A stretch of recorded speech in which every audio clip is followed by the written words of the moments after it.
What up, y'all? Yo. Welcome to week 4. Getting up here, you know what I'm saying? The season's getting kicked in. This is week 4 of the California Stoners League. We're back here again, just trying to rep all the new news and let you guys know what's going down with everything. As always, we're going to start off the show with the recap from week 3. You know what I'm saying? We had a lot going on. Before we get into that, as always, I'm with my host, Mike Bogart, right here, myself, Knowledge, and today's special guest, we got Dirty Dave right here. You already know, rocking the neon green, coming out here ready to give. Got a nice little segment for you guys with him. He's out here. Let him know. Talk to you. How long you been doing fantasy football? Talk to the people that don't know. I've been doing fantasy football, people, since I've been digging for a lot of other things. So that's been a long time. long time. So I'm just out here just to start out a new little segment called David's Dirty Digging. So what I'm going to be doing is digging really deep. That's what she said. But anyways, I'm going to be digging dirties for all the people that don't know, but you know what I'm saying, about the names that are not heard of, not on a regular basis, but you're going to find out from David today who those people are. I like it. I'm gonna fix this real time. I could cut it in the middle. A lot of stuff happened, No, go ahead. It's like all not centered, you know what I mean? There you go. But yeah, so we got a lot of stuff going on, you know what I mean, throughout the week. We're going to recap it as always. We're going to go ahead and start off with, just to let you know what's going on. So basically our league right now, we have nobody in the league that has 0 wins. Everybody has a win. We only have one team in the entire league that's undefeated at 3-0. He happens to be my co-host right here, you know what I'm saying, and actually defending champ at the same time. So he's looking strong right now on his run, trying to repeat. Yep. Be the first person to repeat. It's never been done. I'm confident, but I'm scared every game. Yeah, as you should be. Yeah. Every game is. And this week looks tough for you too. As I was making my picks, I was looking at it, and it's kind of a sleeper, man. Like, the matchup, I should win. He has some good shit for you, but I should win. But playing against Guardian and the Dark Raiders, see what so happens. everybody's still in it. Everybody make them moves. Make sure you get out there, get your shit popping off, and do what you got to do to get it done. With that being said, we're going to go ahead and make some noise and shout out the person who got the Special Teams Wizard of the Week. This is the person who had the highest combinations scoring points between the kicker and defense. And everybody that plays in the league knows anytime you can get a big boost from your defense and kicker, it puts you in a good position to potentially win. So with that being said, that is Frank, the Tank. You know what I mean? He got 35 points. Yeah. He had 25 points from his defense and another 10 from his kicker for a combination of 35 points, which was a lot. It did help him get the win, and it gave him the Special Teams Wizard. So congratulations to the Tank. Worst GM move of the week. I feel kind of bad right now having to do this, but it is what it is, and it's going to have to go to our special guest here on the left, Mr. El Cachino himself. He's back with the vengeance. You got lucky. And what happened was he went ahead and picked up Cole Beasley right out of his street clothes, threw him right into his lineup over Romeo Dobbs, and he ended up losing the game. And if he would have started Romeo Dobbs, he would have got the win. So that was a rough loss. It's always tough to lose when you know that you could have done something in your power to make it happen. You know what I mean? On my defense, though, Tom Brady with the little short white man, history, you can't really go wrong. So I kind of went off of history, and, just like these guys tell me all the time, don't go off of names, go off of names. That's what I did, so, maybe I should start watching the podcast a little bit more. Well, he's on it now. To be fair, Javonte Williams had been kind of underperforming lately. You know what I mean? Yeah. But I wouldn't be worried about him. Yeah, exactly. If he would have produced like he would have, he still would have won with that play. And not only that, too, my number 1 pick overall, which is, my heart and soul, Justin Jefferson. Yeah. If you're watching this, I need you to, kind of step it up a little bit, buddy. But said he's been struggling the past couple of weeks, so, it's been hard to see those single-digit numbers, when you're drafting that high. Studs, so the good thing with those kind of guys is that for sure that you don't have to panic. You know what I mean? Exactly. Yeah. And then the GM of the week. This is the first person to ever get dual awards in the same week. You know what I mean? So congratulations. The GM of the week goes to the Tank. He's the only person in the entire league this week that made a move that won him the game. You know, we did have one person who made a move that lost him the game. We just spoke about that. But Tank is the only person who went out, dropped the defense, picked up the Bengals defense, and went ahead and started them. And they got him 25 points, and he won that game by 15. So it was a real big, only person that made a move that won him the game. And it's a big bounce back week for Frank because he was 0-2 to start the season. Yeah. He had just got the worst GM move of the week last week to lose himself a game. So to come out here next week against, you know, the GOAT himself and to get a win over him, you know what I mean? DK Metcalf and he played DK Metcalf still, and he came through for him. I would have been shaky, looking for better options already. And not only did he play him, but he produced high and helped him get that win. So, you know what I mean? Congratulations to Frank this week on a big week 3. You know, coming into week 4, that puts you right back in the mix like everybody else. A lot of teams. There's 8 teams that are 1-2. You know, there's 5 teams that are 2-1, and my partner over here sits alone. You know, so that's where we're at. Somebody take him down. You know, you gotta beat him this week. So.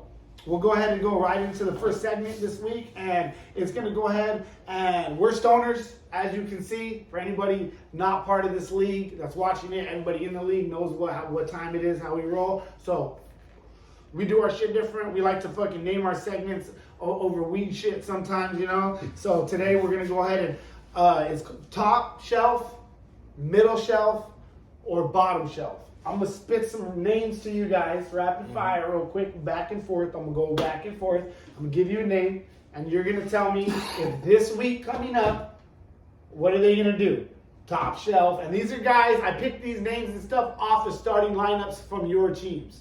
I looked through the teams, picked some names off people's starting lineups, just in there, and just threw some names. And they're going to let you know right now, you know, these guys are going to let you know whether you can expect top shelf points, mid-tier points, or low shelf. They shouldn't be in your starting lineup. You need to consider taking them out of your starting lineup.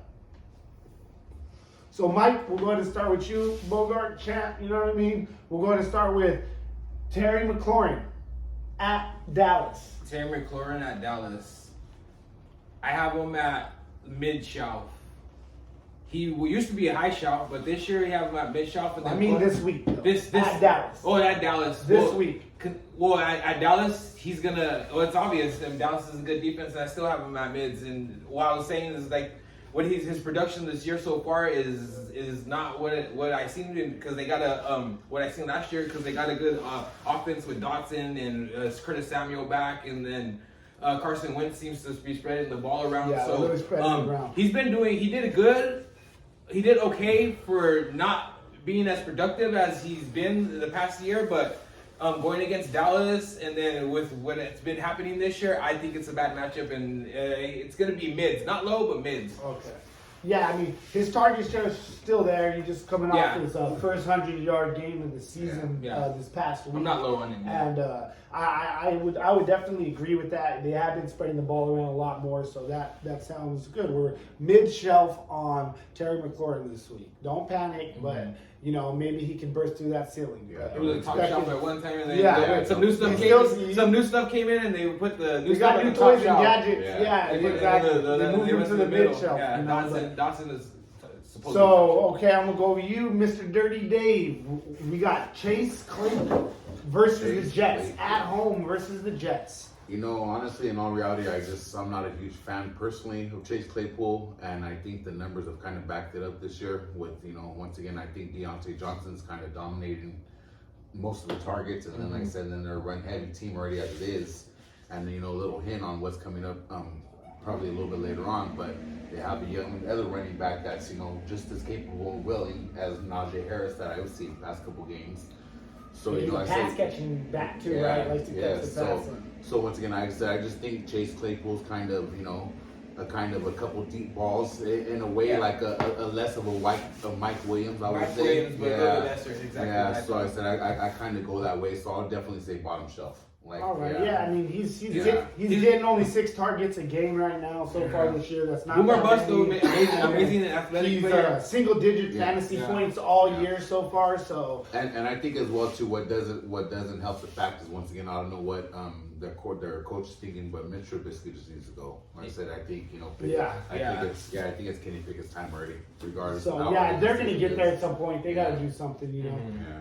But we'll go ahead and go on to the next one. Bogart, we got Cleo Herbert at the Giants. Cleo Herbert at the Giants. I have him.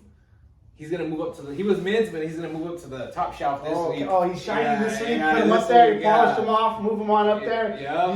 You let him ripen a little bit more. You know, gave him that extra flush at the end of the harvest. You know what I'm saying? He waited right till the triangles were perfect. Who do you play against? Who do you got him playing? He's playing against the Giants. Okay. I think that's gonna be a top shelf, and I don't see no reason. I think the Chicago Bears should have a better offense this week too, considering what they've been doing in the past, and everything looks like they're getting. I mean, they're not as good as we wanted them to see, but they're getting better than they were. Yeah. And I think Cleo Herbert, he did a lot with the time that he came in last game, and he's gonna do it again. He's gonna be the heart of that team, that offense for sure. Mind you, this is bearing that Montgomery doesn't play. Montgomery doesn't play. The only thing that kind of scares me about the situation about Herbert is that the fact that I think the numbers were there. I read the other day is that Justin Fields like less than 100 yards a game or something like that passing. Yeah. Which kind of hurts because, you know, at that point they kind of stack the box a little bit more. Well, they're going to stack the box no matter what. But they don't throw it. Yeah, Justin they don't throw the ball. Athletic, so he kind of helps with like, that. As we were saying, I didn't check the numbers on how much he actually threw this game, but I know through the first 2 games he had only had 28 pass attempts. Yeah. So, you know,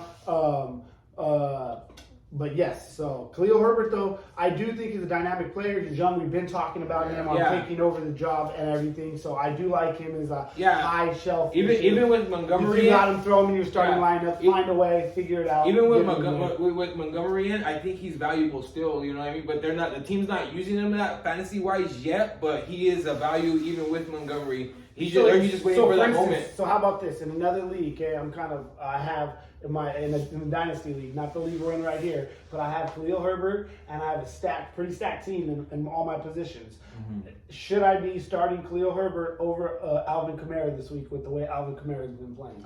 I would say yeah. Yes, right? I would say yeah. You could put him in there, right? I would say that's where we're at, you know? Should you put him in over, who am I thinking of? Like, how about C-Mac? With the way he's playing? No. Okay, but I'm sure you can find room in your flex somewhere like that you can find a different guy, you know. But he is up there. You got him as the lineup lock, top 10 running back this week. Yeah. Okay, got it.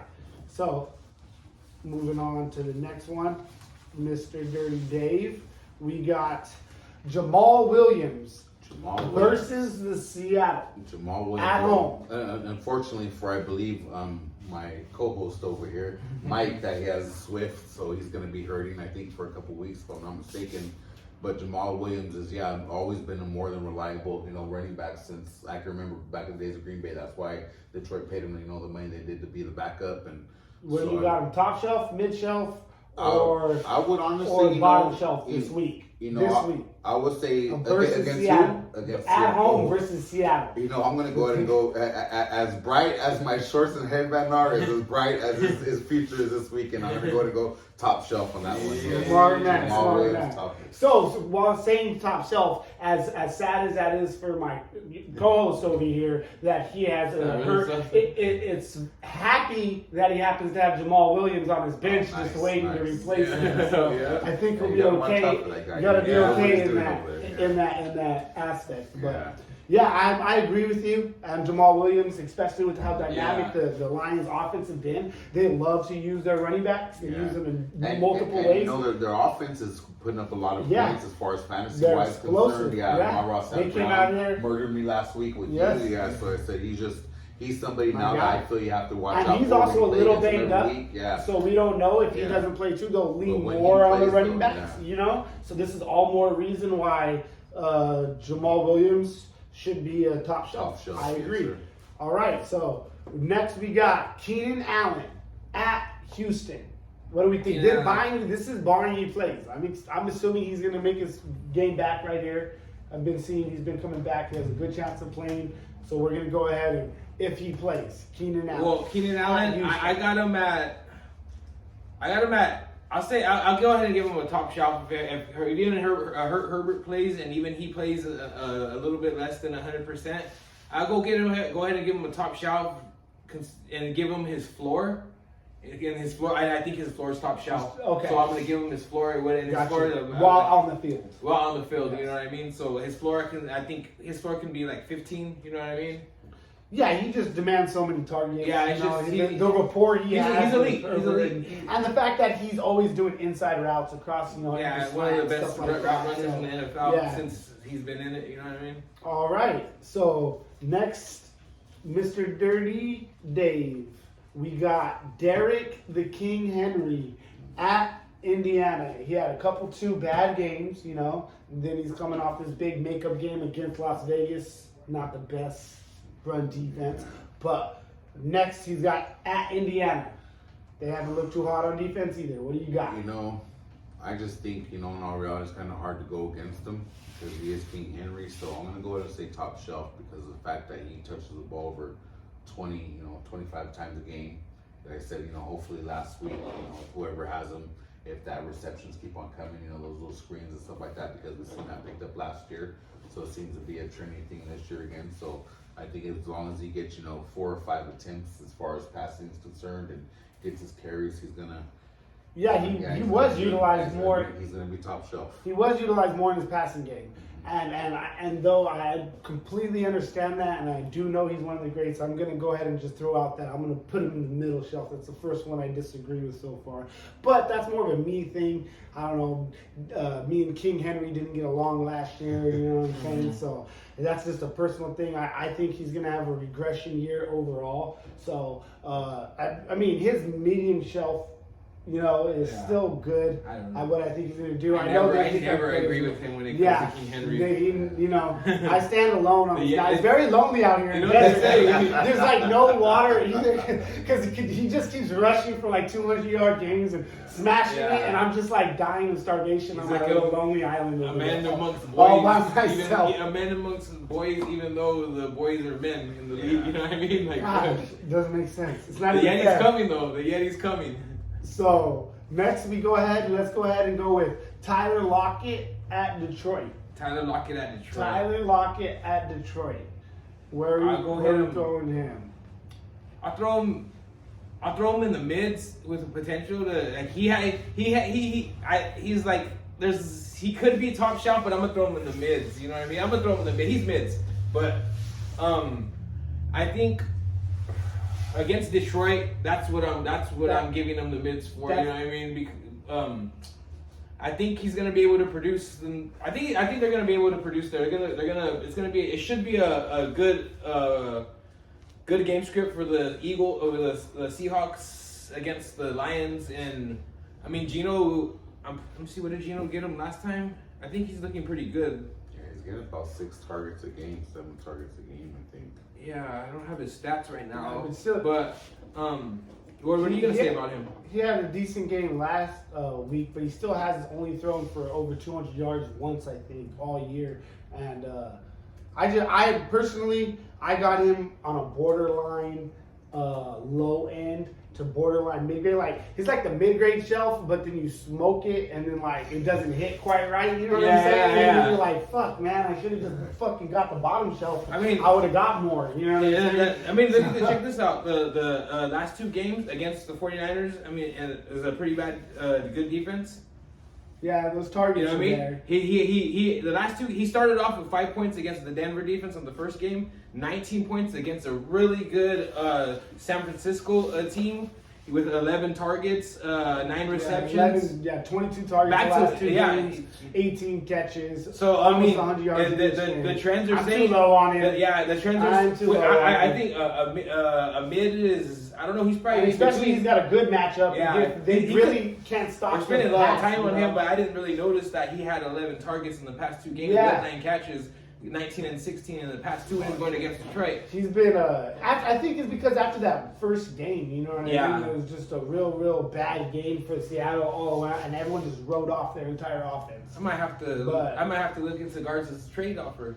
Okay. Is your Tyler Lockett trade offer? Yeah, definitely between you and pull that up right there. Let me check that. Pull that up.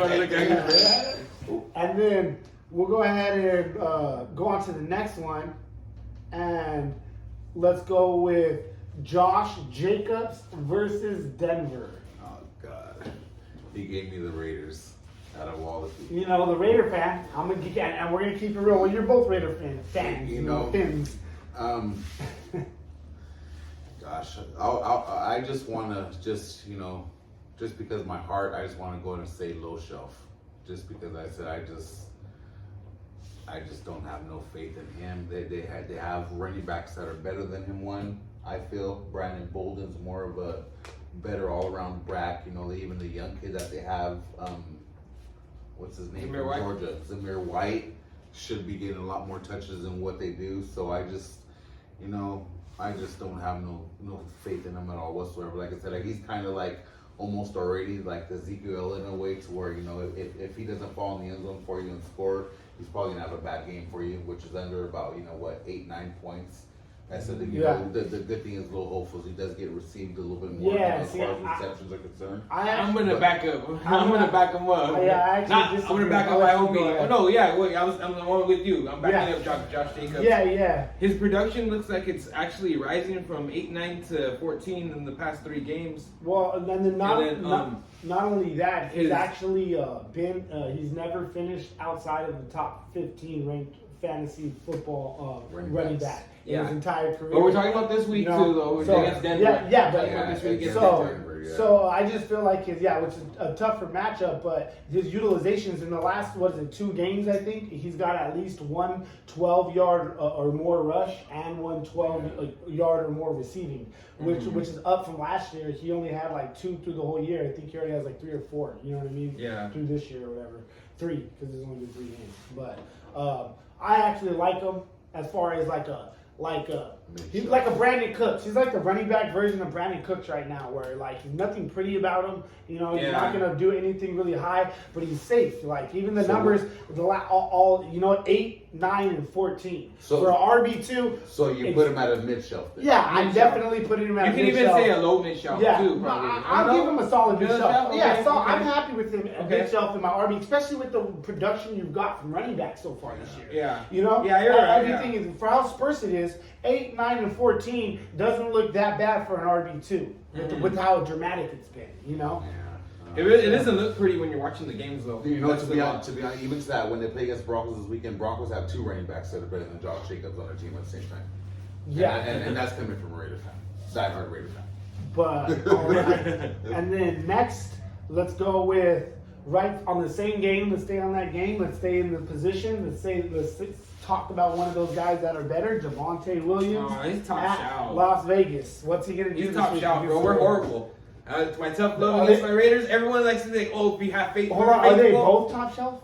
Ooh. Are they both top shelf? Him and Gordon. Is it that bad against? It can be, but will they be? To be bold, change my bold prediction. To be bold, I can say they'll be both top shelf, but me scared of being wrong and wanting to be right, I would say Gordon's more mid, you know what I mean? Yeah. He wasn't on the list. I just wanted to splash that out there. Yeah, but we all agree Javonte Williams against the Raiders, the target share, everything, even at a 50-50 share He's gonna copy the best game of the year so far, which is 19 points in the first game. It's only been 3 games so far, but he's only had 2 9 points back to back in the past 2, and I think he's gonna hit that 20. And that's why Dirty Dave's going to win this weekend. Yeah. Hey, we'll get some knowledge and picks. I'm hoping they don't, though. I'm hoping I'm wrong on Javonte Williams. Knowledge will let you know who's going to win this. The Raiders need to win Slow this down here, Dirty Dave.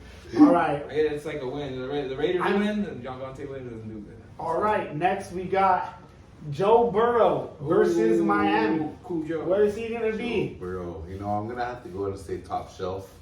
due to the fact that, like I said, everybody's been putting up numbers against Miami's defense. Like I said, even though they're scoring so many high points with Tua and, Hill and Waddle and, I said even Edmonds is putting in good work this year. So I just see, once again, another shootout. I said Cincinnati has a great offense, as we all know. I said there were 3 receivers that they had, or probably better than anybody else. And they like to target their tight end a little bit. Yeah, Joe so Mixon. Joe It's Mixon, just their offensive line. If their offensive line can get it together, man. Yeah, block from man. But definitely top shelf. All right. Mm-hmm. And then last but not least, Bogart, Jalen Waddle at Cincinnati, same game. Waddle at Cincinnati. Yep. Is he gonna be? He's gonna be this week. He's gonna be a top shelf. I got him at top shelf because I'm gonna go with what Not he's worried been. about Tua. No, I'm saying I have to go with top shelf with what he's been doing the past 3 weeks, 17, 40, and 15. You have to believe. But if he is gonna come down to earth, it's gonna be against the Cincinnati Bengals with the Tua. Yeah, with the This would be the week. And I think he might be even a little bit banged up too, but I don't think it's enough for him to miss the game. So he's top shelf, but he might be like that overpriced top shelf where you can get like top shelf for a little cheaper. And it's on the same level, you know what I mean? But like it doesn't cost as much. Mm-hmm. You know, some places overcharge you and shit. Yeah, because he's been really he's been amazing these past 3 weeks, and I think this matchup he should come down to earth a little bit. I actually disagree with. He's still high though. I still got him high. Yeah. Okay, so you're not worried about it at all. Ready to rock. I contradict myself sometimes, but so next we're gonna break down right now the top 3 scorers per position. We've been through 3 weeks of the game now. There's a little bit of a demographic. We can break things down, and these stats are here. So it's just curious from where we drafted them to where they are now through the first 3 weeks, and we'll see how that carries on as it goes. So we're talking average draft position per position, not overall. So the average draft position for a wide receiver or running back or tight end, whatever they are, So the quarterback, the top average, the ADP. I'm sorry. What's going on? Okay, it's 1 before. Cool. Never mind. Sorry. So the top picks for the quarterbacks right now, the number 1 scored ranked quarterback is Lamar Jackson, and his draft position was 4th. He was the average draft position of the 4th quarterback off the board. And then second leading is Josh Allen, and he's the 1st off the board. So people that got Josh Allen, I know you're happy. You got, especially with the way the first round looked, the first couple rounds looked, you guys are hit or miss. You guys are and geniuses. then this next one I like, and a lot of people been high on him. My brother, especially, and my co-host over here. I told you. I have him in the league. He told you on camera. My brother was telling me before preseason, and Jalen Hurts. Top 3. He's the 3rd one, and he was an average draft position of number 7th quarterback, going pretty late, for quarterbacks. A lot of other quarterbacks off the board that aren't close to him. So that's a good one there. But all in all, 2 of the top 3 were in the top 5 of their position. Where they're supposed to be. The 3rd one was only 2 positions out. So all 3 were in the top 10 of their, position. Quarterbacks are a little bit more. There's only 32 quarterbacks, so it brings the scale. A lot of the guys below them are supposed to be there too, so there's nobody crazy. So next we got the wide receivers. The number 1 wide receiver is Cooper Kupp, off the board. Yeah. He was the number 1 picked off the board. No brainer. This next one right here is Stephon Diggs, and he was the number 4 receiver off the board. People got real happy with the Jamar Chases and the Justin Jeffersons. I'm not saying they're bad players, but I've been saying it a lot about Stephon Diggs. He got slept on. He deserved to be in that top tier, and he's been proving it through the first 3 weeks. And the next one is surprising to everybody out there in the world, except for this guy sitting right here talking to you, Mr. Amon-Ra St. Brown, who is the greatest receiver in all of NFL history, and will continue to show you why amazing he is. The Sun God himself. That's if he plays this weekend. He was ranked. He came in as the 29th ranked receiver off the board, which puts him really, really late. There's a lot of other receivers. If anybody has him on their team, I'm sure they're extremely happy. You know, I don't know how I'm not 3-0 with him on my team, but you know, obviously I did bad in a lot of other places. But he's carrying The whole me. Lions He's offense, putting my whole team the whole on their Lions back. offense. Yeah, The whole really. Lions Yeah, offense. yeah, they're doing really good. Next, we're jumping over to the running backs. We got Saquon Barkley, the number 1 running back. He's ranked 12th outside of the top 10. There's 10 other running backs. All those guys you picked off the board, all of your Taylors, and all this talk about Eckler or McCaffrey or Henry, or should Cook be right there, or Najee, and all these guys that deserve it. Where are they at? They're not right there where this man is, who got picked way back there in the number 12 spot. They're worried about his injuries, and all he's done is tear it up. Congratulations to Saquon Barkley. He's looking great. He's looking amazing. I'm so happy for him, the way he's Everybody's playing. happy. After what he's been through the last couple of years. Anybody that loves injury. football is happy for him. Exactly. Next, we got, this is surprising to me, especially in PPR formats, not him, not a lot of guys. Nick Chubb. Okay, he does not. How many catches does he have in his whole career? Probably less than Alvin Kamara does in one whole season. You know what I'm saying? Yeah. It's just ridiculous how much he does not catch the ball. So I always put a low floor on him because of that. I know he's a great runner. I know he's a valuable NFL football player. You see him lifting weights? Yeah, I know his lower half. half. Lifting weights? His lower half is huge. I understand it all, but. He's continuing. He's another guy. I think he's going to be like the Derrick Henry for me. Once Derrick Henry's gone, Nick Chubb is going to replace him, and just always constantly proving me wrong. He's still doing it right now. Second, he was the 10th pick. So he was the 10th ranked pick, top 10 ranked pick, second. And this last one right here, man, oh man. I know it's only 3 weeks. There's a lot of football to play, but James Robinson, the 40th running back pick. Sitting there, just balling on everybody. Came back off the injury, time and time again. I feel like every year it's nobody wants to use him. Everyone's telling they're don't give him the ball, don't give him the ball. There's this guy, there's that guy. But every time they give him the ball, it balls out to tell you have to give him the ball. Now they're feeding him the ball like they know they have to, because he just won't stop balling out, and all you're getting is amazing The production. Jaguars are looking really good. They are. Right now. The whole offense is looking good. This guy stole Trevor Lawrence off the fucking waiver wires from me. I'm waiver wiring quarterbacks right now, and I was going to go with him. He has a tough matchup this week, but I really like him going forward, too. He's got some soft matchups moving forward, and I like the talent and the way the whole team looks. But I think you should just tell people who are next in line just real quick. We got Clyde Edwards-Helaire, Deandre Swift, Cordell Patterson, Aaron Jones, and Javonte Williams, and Cleo Herbert. Then you got Jonathan Taylor. All right. Exactly. Now you got to the number 1. And I still haven't even heard Christian McCaffrey, Austin Eckler, Najee Harris. I can continue. The running back is crazy. Out of all these lists, this is the one that's the most off. The rest of these, even in the receivers, you got the first off the board, the 4th off the board. 2 of the top 5 are on the top 3 right now. My personal opinion is, as far as James Robinson and the whole Jacksonville team with Trevor Lawrence and the young guys that they have, I honestly think he should be a top 10 pick from here on out until proven otherwise, to be honest with you. I like it. Yeah. Until he shows it not. Why? All he's done is show that. Why can't he be? Why is Javonte Williams ahead of James Robinson? Exactly. Why? I have no idea. No, I'm not saying it shouldn't be. I'm just saying why. Right now he shouldn't. Yeah. On paper, everything he should not. Not even close. Yeah. He's top 30. There's a lot of people that shouldn't be. And that was a perfect example to use him. Yeah. So next we got the tight ends, and we're gonna go ahead and go with Mark Andrews. Well, we're not going with him. He's just the number 1. Mark Andrews, shout out to Esther for having that combo of the number 1 quarterback and the number 1 tight end. And the numbers, they're working together. The experts were saying, not Kels, not this, not that. Mark Andrews. They were telling you, Mark all offseason, they were telling you, Mark Andrews over these guys, he can be the number 1, and he's doing it, Number 2, Travis Kelce.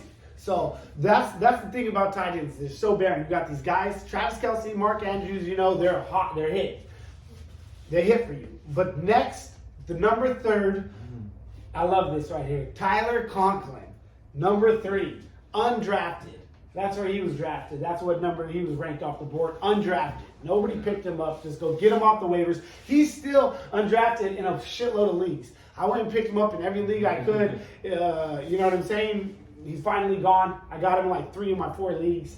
The other one, I don't have him in. This guy got him in. Mm-hmm. So, pick him up. He's a sleeper. No one's talking.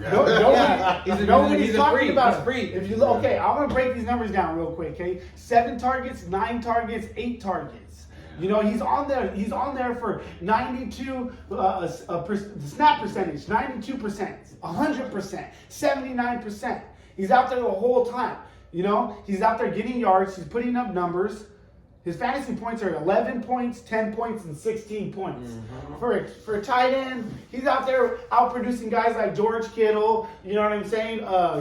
Pitts, all these guys that were just ranked super high. So they took Uzama from the Bengals, who was on the Bengals last year, and they got him, and everyone was thinking that Uzama was going to be the guy. And I think he might be hurt right now. Well, they was hurt, and he Conklin stepped up. They paid them both $8 million each. They got the same. He's always looked good, and even in Minnesota. In Minnesota. So that is our top 3 in each position. So for whatever it's worth, you got a lot of guys that are out of the top 10 inside the top 3. From draft position to where they're at now. So next we're going to go ahead and just talk about a quick couple of injuries around the league and what it might mean to some people around it. So I'll ask you, I'll start with Justin Herbert. What do you think does that mean exactly? He got fractured ribs, he's in a lot of pain. And what do you think that means for himself while he plays through this? While he's playing, and for the key players' fantasy production, because everybody knows the Chargers' offense is dynamic coming in, and it's kind of stumbled. And Mike Williams again with the bad game. Austin Eckler's, getting you 10 points, 2 out of 3 of the games. It's not what you want to see. Keenan Allen's been hurt. I think they're going to. What do you think? I think they're gonna give you production. You might have to. Worry a little bit about like the injuries because scale back the ceiling a little bit. Yeah. But the floor should still be solid. It should be pretty solid, yeah. But I think they're gonna probably it's gonna be probably more of they're gonna be playing more real football wise, and the fantasy points won't be there and they're gonna try to win games.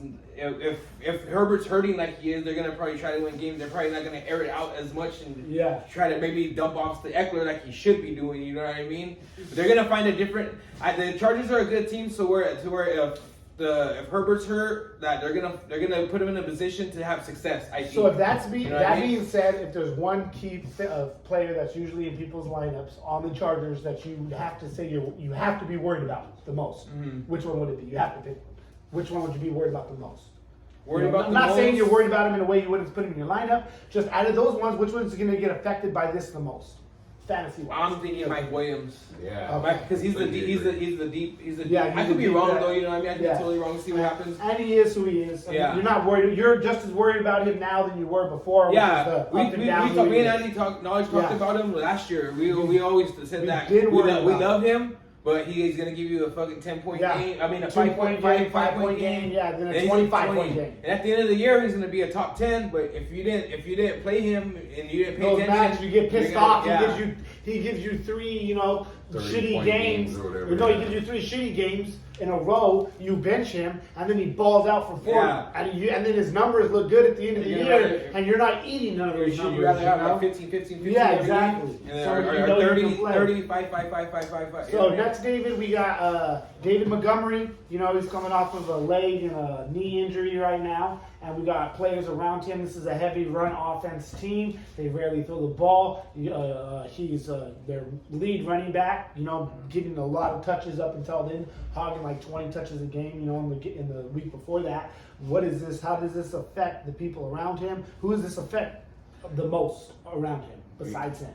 Well, apparently, I guess, they're still indecisive on if he's going to even play or not. So we got to wait and see what's going to happen with that. But barring misses time, we're going on the effect right now that he misses time. The effect right now, I would say, is really positive for Cleo Herbert owners, if he went out and kept him or whatever the case may be. So if you're in a deeper league like us, remember this is a 14-man league, so you guys already got Cleo Herbert. Yeah. Everybody in a 14-man league should have already had Cleo Herbert on a team. You shouldn't be able to go out and pick him up on a waiver wire. So that's a guy like Madison and stuff like that. They're just gone already. You don't find them. A lot of those guys are not on in 14-man leagues. Yeah. So I thought you had him already. Yeah, right? You're not waiver wire right if you're doing. Yeah, exactly. You're not drafting right. or waiver wire, right? If you're not already picking up those guys, already have those guys on your team in a 14-man team.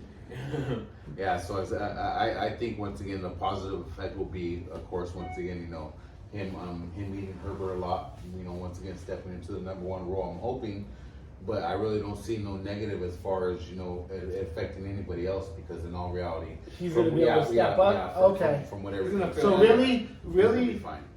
He'll fill the shoes there, and the Bears have enough problems to worry about other than that. Yeah. Cleo Herbert's not their problem. Yeah. They have a whole lot of problems, and it's not that. Okay, I like it.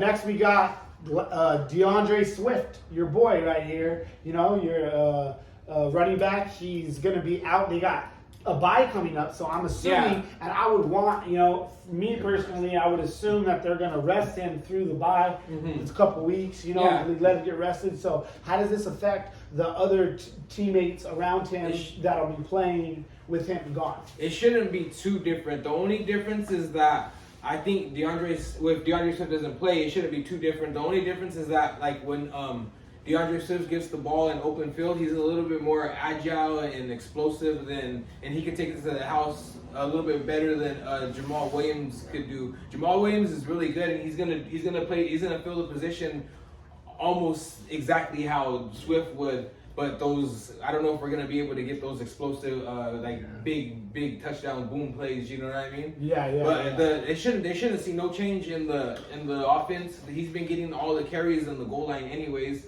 And I think you should sit Swift, because like I was hearing that if they do, they're gonna have a bye coming up in 2 weeks. Yeah. So they sit him these 2 games, sit him that third week. He's gonna come back that 4th week on a Sunday. That'll be a month off. Yeah. A whole month and off. they're saying that Amon St. Brown is actually a little hurt right now too, and they're talking about potentially doing the same thing. I mean, they're not talking about it, but it seems like they should do the same thing. It wouldn't hurt long term for the player to just let him not. Especially if these are winnable games. But I'm sure, I'm sure he wants to play through it. We'll see what happens. Just monitor all. He got hurt and played through it. You know what I mean? Yep. All right. So those are the injuries and repercussions of just a couple ones we wanted to kick off. Next, we're gonna go into our special guest segment. Mr. Dirty David himself with his dirty digs. David's dirty digs. He's digging deep and he's digging dirty. Yes, sir. All right, so I said I got restricted to only 3 people today, so we'll go ahead and run those 3 people off. I wanted to grab a couple more, but wanted to get dirtier. That's not a real word here. That's not a real word. Calm down. But 3 is my favorite number. Okay. It's the magic number. It's the magic number. So we'll go ahead and go with number 1. Somebody I've been kind of keeping an eye on, maybe a little favoritism because I have him in our dynasty league, but Isaiah Likely. I said we know Mark Andrews is a stud. Once again, let's not get it wrong, but just like a lot of other good top flight running backs, he really is. I mean, numbers are proven with Andrews. He really is alone by himself as far as tight end. But if something were to happen to him, we already know that Lamar Jackson does favor his tight ends more than anybody else. So I said this kid is 6'4", 240 pounds, 22 years old only. Week 1, he got 4 targets with no receptions. Week 2, he got 5 targets, 4 receptions, 43 yards. And unfortunately, last week he only got 1 reception out of 2 targets for 5 yards. But once again, with Mark Andrews always dominating everything, those are pretty decent numbers. And once again, we do know Baltimore's history of them liking tight ends. And he seems to be something that they talked about in preseason. And he is, getting a little bit of play here and there. So that is one of my, guys to keep an eye on just in case you never know. So basically, if they got if you have somebody in this league and you just have your lowest spot, you have an empty spot on your bench or something that you have a player you don't need, it might be better for them to pick up Isaiah Likely, throw him on your bench, and just wait because then anything can happen and you can throw them in the starting lineup. Remember, these are his dirty digs. These are supposed to be dirty down there. If they were clean and pretty and shiny, then this dirty Contino boy, wouldn't be talking about him right now. And the next one, I'm going to go ahead and go Jayden Warren. So once again, we all know handcuffs, and handcuffs is always a very precious thing. I said, I don't know if I think it was the week before last when Pittsburgh was playing against, I believe it was New England. Jayden Warren went out there. That's when Najee Harris kind of got rolled up with his foot or whatever the case may be. So So I said they kind of explored with him. And I said he's real explosive, real shifty. I said he has real low center of gravity. He's really explosive. I said, you know, when I contest me looking at him and watching him play the game, it was really impressive to watch him play. Kind of opened up my eyes. So once again, you know, when you have a Najee Harris, you know, to always have a handcuff, you know, once again, he's not really that bad to look into. You know what I'm saying? And he's not. Nobody knows who Jayden Warren really is. You know, again, probably besides these guys. They probably well, I think does Gargy still have him on his team? Yeah, Gargy still has him on his team. So so he's already got in our league, but any other 14-man leagues out there, and good job, Gargy. Hold on to him because I do think he could be quite valuable. Yeah, and like I said, and each week he's already had one target. I believe he almost took one to the house. I believe it was week 2, like I was saying. He's had 7 yards, 15, 20 yards, but once again, real quick, if Najee Harris were to go down, you know, they really don't have Benny Snell and, you know, I don't even know who Benny else. Snail. So, they call him Benny Snail. Benny Snail. So it's like, you know, there's not really much competition. So that's my second. And my number 3rd one, you know, somebody that you really, really do, I honestly feel should be my number 1. And like I said, I've been keeping an eye on the past couple weeks, is Reggie Gilliam. Reggie Gilliam is kind of like a hybrid. He really doesn't have like I said, I have 4 different leagues I play in. So in one league, he's known as a running back. Another league, he's known as a receiver. One league, he's known as a tight end. Okay. So like I said, he's really, but if you pay attention to the numbers, I believe the past 2 weeks, you know, he's gotten into the end zone, gotten points in the end zone. Once again, you know, and to be honest with you, the way I feel about it is Buffalo does not have a true running back. I said, I'm not, you know, sold on Devin Singletary, you know, Cooks, Moss, anybody like that. So, you know, you never know. Which one of them is going to get Yes, it. exactly. It's a high-octane offense. They're going to have goal line touches a lot. Yes, and if this kid keeps on popping off the way he did, you know, like I said, he got 0 targets the first week, 3 targets the second week with 1 touchdown, 2 receptions. The third week he got 3 targets, 2 receptions, touchdowns, I believe, once again. So they're using him all kinds of different ways, tight end, fullback, you know, wing T, all kinds of different ways. So like I said, just keep an eye on him because, you know, in deeper leagues, like I said, you know, he could really be used. So Reggie Gilliam. And there we go. All right. I like it. David's Dirty Digs, people. I like those picks. You can tell he did his research. He came out here and he didn't want to give you something that you heard of. I guarantee you most of you guys listening, you never heard those names before. That's what we brought him in here for. So next we're going to go ahead, shift right over to my man right here, Mike Bogart's hot takes. You know, we just got that, some bold predictions and the picks. We'll be smoking some more weed and getting it wrapped up right now. So Mr. Bogart with his hot takes. We keep it moving. Let's go. My hot take. My first hot take. I got Damien Pierce being officially a starting running back for your team and for the Texans. You don't have to worry about Rex Burkhead and despite injury, he's going to be the man. He came off an 18-point game, 20 carries. I mean, he could do better with the yards per carry. He only had 80 yards with that, but he's getting the touches. You know what I mean? I mean, how much production do you just straight carries from yards do you expect off the Texans? You know what I mean? But he's getting the production. He got 2 targets and 21 yards. He fumbled twice, so he could have had even a 20-point game. I'm not sure about his career. I don't know if fumbling's a thing, but he fumbled twice, so maybe you could keep that in mind. But that shouldn't be too crazy. Nothing to set back on me. Putting him in your lineup, and the Texans should feel comfortable with him going forward. This is what they need, and this is what they wanted. He might be like the best player on their team in young, and he's with the upside. You know what I mean? It's like the bright star on their dark team. You know what I mean? Yeah. So my next hot take, I got Amari Cooper as a wide receiver 1 lineup block for your team and for the rest of the season. I like it. Yeah. He's getting them targets. He's looking good with Jacoby Brissett, even better than he was the last year with the Cowboys. But we didn't think that was going to happen with him going to the Browns, and I didn't even believe it either. And they're really a run-heavy team, and then you got Jacoby Brissett. We're waiting on Deshaun Watson was there. I was super down on him. Yeah, I was super. I think everybody was. I have no parts of him. Shame on everybody. Yeah, I have no parts. He's Amari Cooper. He's an elite superstar in the NFL, and we should have never been down on him. And he's a for sure lineup block until further notice.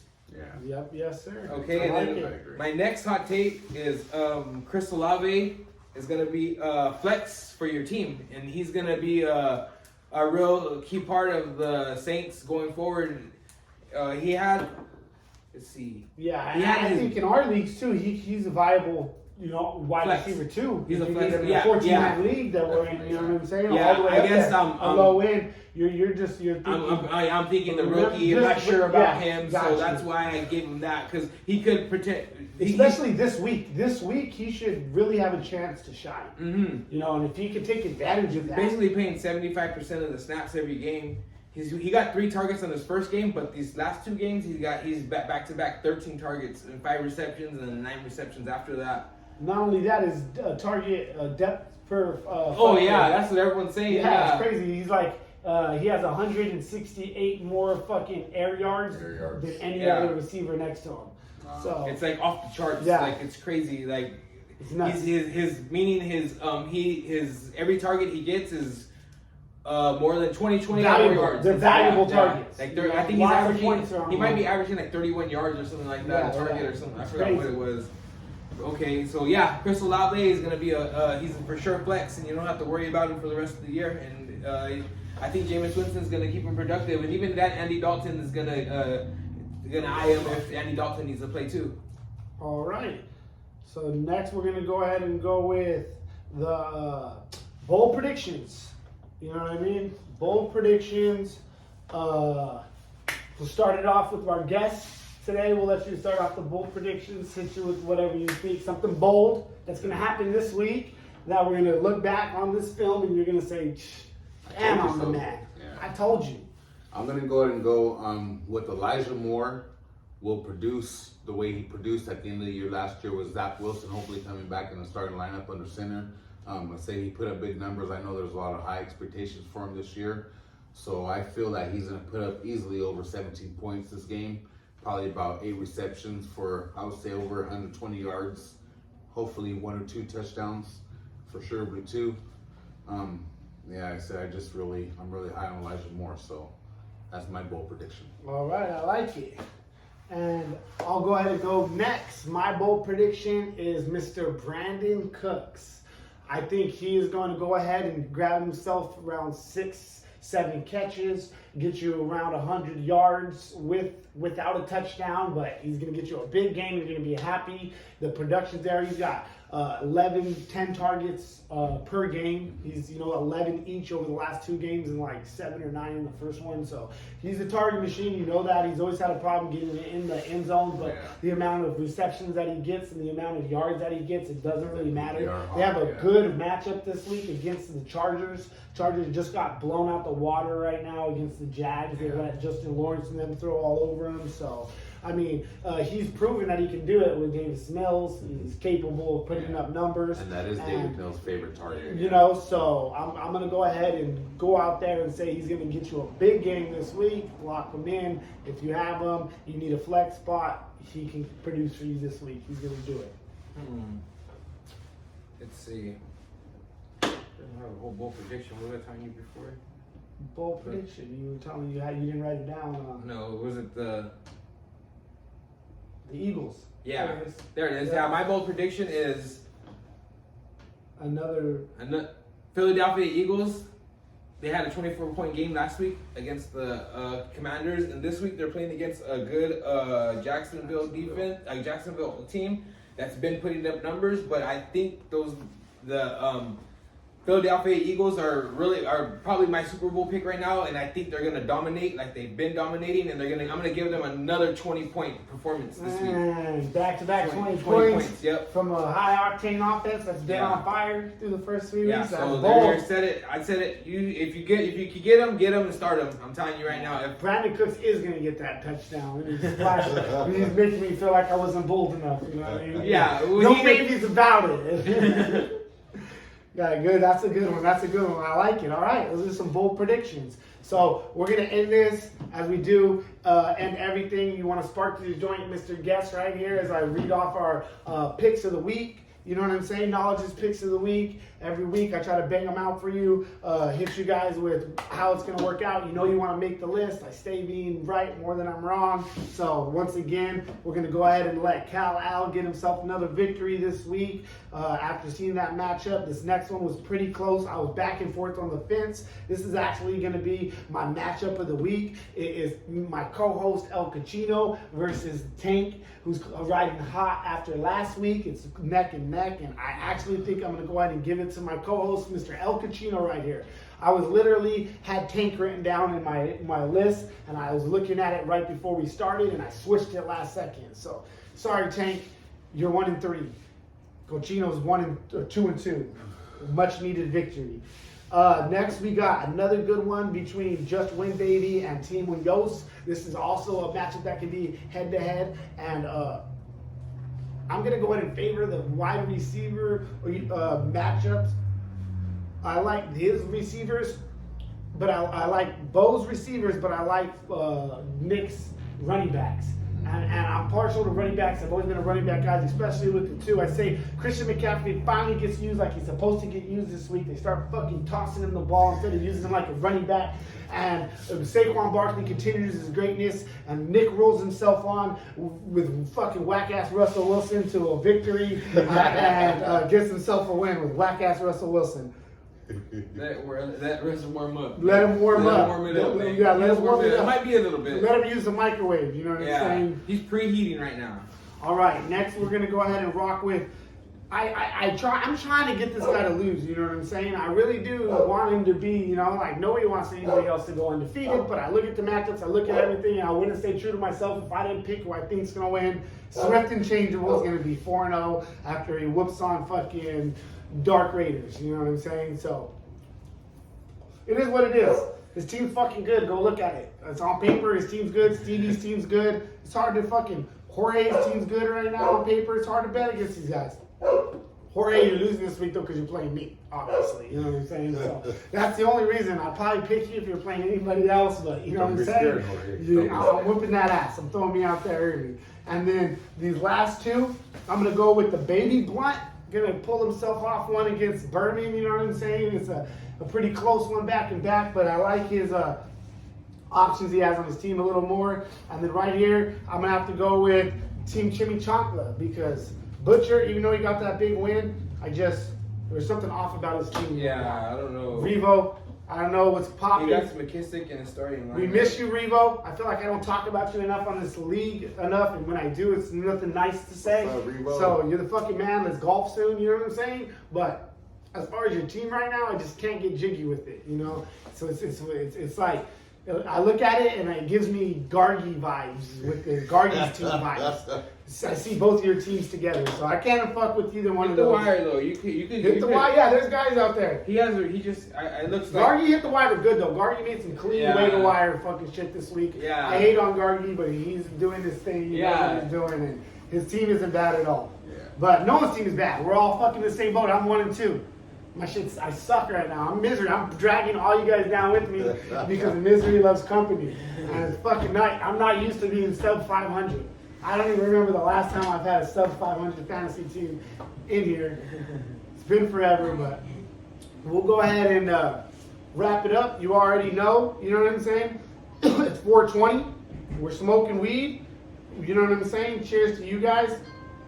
Everybody in the league. Fucking do your thing. Where my music at? Fucking play some music right now. Yeah. Look out for next week's episode. Go hit the wire. You already know. Hit the wire. You nervous this week or what? I'm ready to go. Sure, you got it? I don't know. Honestly, I'm nervous. I'm 1-2. Fucking Jorge's team looks all good. You know what I mean? I gotta fucking play this from fucking Lamar Jackson and Mark Andrews. I'm just worried about my dynasty. I just wanted someone to. I'm playing against this week. I can't even worry about my dynasty team. My team's too good. I'm underproduced.